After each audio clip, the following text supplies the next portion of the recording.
The January-March quarter coincided with the beginning of the Russia-Ukraine war. The June quarter, however, assumes more importance as it is expected to showcase the full impact of the Russian offensive in Ukraine. From here on, investors are set to gauge the trajectory of India's corporate profitability as domestic and global macroeconomic cues continue to remain unsupportive. Against this backdrop, analysts expect the June quarter earnings to be a mixed bag. Leading the pack of good results will be financials. Leading banks, leading NBFCs like home loan companies, auto finance companies, and the leading fintech company will certainly come up with very good results. There is impressive credit growth in the economy, and the momentum in credit growth is likely to sustain.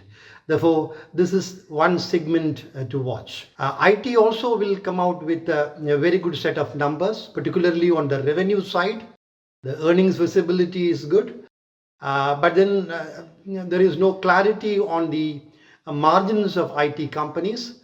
Margins can be under pressure because of the rising employee costs, rising attrition in the industry. Analysts are also bullish on the auto sector in particular, which they say has benefited from the sharp decline in input costs. Also, despite weakness in the broader markets, we are seeing improvement in some sectors like auto inquiries, which is now coming out of the semiconductor shortage issue, coupled with price hikes and declining raw material prices like steel, aluminium, which is expected to improve margins of auto OEMs and auto inquiry companies as compared to low base last year.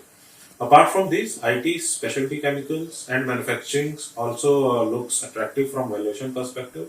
Consumer space is still likely to post muted volume growth, although we have seen pass-through in prices which could stabilize margin this quarter. That said, experts expect metals to deliver disappointing numbers as they digest the correction in prices along with the export duties on steel and iron ore that the government imposed at the end of May. Kotak Institutional Equities says that most of its recent earnings downgrades from the Nifty 50 index has stemmed from the government's export taxes on metals and oil fuels. The brokerage's Nifty FY23 net profit growth estimate now stands reduced at 9.9% from 17.1% before the government's duty hikes. According to the brokerage, the new taxes are deleterious since they are on revenues and thus have a disproportionate impact on earnings. Moreover, the levying of new taxes may raise concerns among direct and portfolio investors about the overall investment climate in India. Domestically, market action will be stock-specific today. Investors will also closely track US Fed's recent meeting minutes due to be released later in the night. If you like this video, share it and subscribe to Business Standard. For more news, views and insights, log on to www.business-standard.com. Do also follow us on YouTube, Twitter, Facebook, Instagram, Telegram and LinkedIn.